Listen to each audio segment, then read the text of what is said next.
I have Damien Griffin here with me. Damien, you had a brilliant result over in Hickstead last week. Maybe you might tell us about it. Yeah, it was a fantastic result. Now, I went out there I brought actually 4 horses with me, but he was the main campaigner going. I was just hoping that I always had it in the back of my head last year after seeing Trevor Breen winning the class. I thought that I'd definitely have to go back in 12 months' time and give it a shot. So I had the plan in the back of my head since Christmas, and that was when I started working on the horse to make sure that he was extremely fit, because the course is very, very long. And it worked out so well that I was friendly with Trevor. He actually told me after winning last year that you'd want to be really, really working on your horse from Christmas onwards or February onwards. Only for that now I don't think it would have went as well as it went, you know. Yeah, and did it go according to plan? Well, everything went according to plan up to about a week beforehand, and my horse went a bit lame on me. I jumped him in a Grand Prix in Headford in one of the leagues, one of the Connacht League Grand Prix, and he actually jumped clear in the first one, and he came out and he was very, very stiff, and he just pulled a muscle in his shoulder. But I was very, very worried at that point. That was the Saturday before I was going to Hickstead. I was going on Tuesday, so I was very, very worried about that now. And you wouldn't have went with the other 3 horses? Well, I would have. They're customers' horses, and like they're grand, they're perfect animals. But I brought them horses with the intention of giving them experience out there. You know, giving them the best experience with very, very good ground and all. And as it worked out, my other horse, Kilrush Road, belonged to Willie Cusack from Turlough. He was actually in the top 10 placings as well, which is fantastic for the horse. That was his first ever time going to an international show, and he took it on super. He finished 14th in the qualifier on the Wednesday, and then he was in the top 10 in the actual speed derby itself on the Saturday. So it was fantastic having 2 in the top 10 for the first ever time trying it. Was just absolutely fantastic. Like, I don't think I ever thought it was going to happen so well, to be truthful. Well, many of us know Lissy Egan Diamond Clover is a Puissance horse, and he's had some fantastic jumps over walls. We never would have thought on him or looked on him as a speed horse around Hickstead. Well, he's one of these animals that are just absolutely impossible to come across. He isn't the most careful horse. He can have a fence down, but he's just a fantastic campaigner that you can jump a huge Puissance wall with him.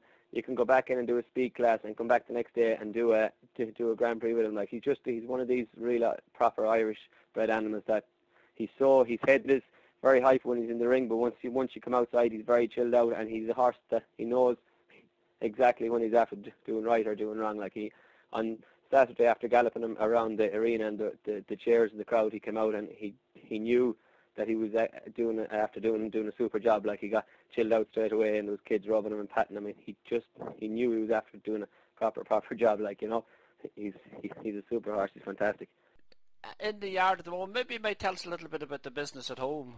Yeah, I got the business set up and going about 10 years ago. When I was 16 and still in school. My parents were a great help to me. Now, we built a top I think myself it's a perfect yard anyway. It consists of 28 stables, and we have a horse walker and a big outdoor sandrine, and there's wash bays and feed stores and tack rooms, and I've 28 in all the time. There's a fair lot of customers' horses coming and going. There's probably 20 customers' horses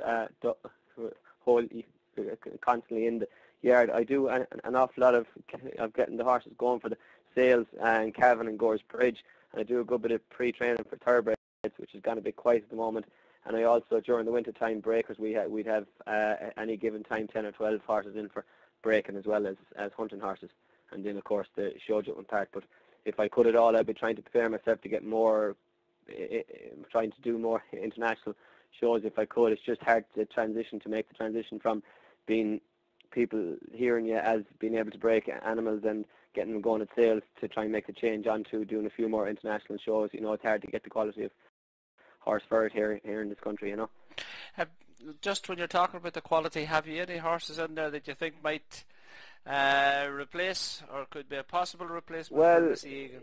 It's very, very hard to replace. Like, I go through, between my own and between liveries, I go through about every year, maybe 120 horses a year, and it's very, very, very hard to replace them. But I have had some very, very nice owners' horses to the yard come to the yard, and we've got them sold and they've been passed on and that kind of thing. But at the moment, I have a Clover Echo mare there at the moment, a 7-year-old Clover Echo Cavalier, and she looks very consistent, and she looks like she's very, very scopy and interested in her job. I'm very hopeful of her taking the place of Clover Diamond with, say, jumping in the 140, 150 Grand Prix. But as far as the Pre-Sons animal and that, I don't think I have anything to take its place. I have a lot of young horses, and I'm always hopeful, but you just have to wait and see, you know. Thank you very much indeed, Damien. Listen, Damien, we hope to call down. Maybe we'll do a stable tour with you sometime. Absolutely, if yeah. that get that Call on. now, yeah. That'd be fantastic.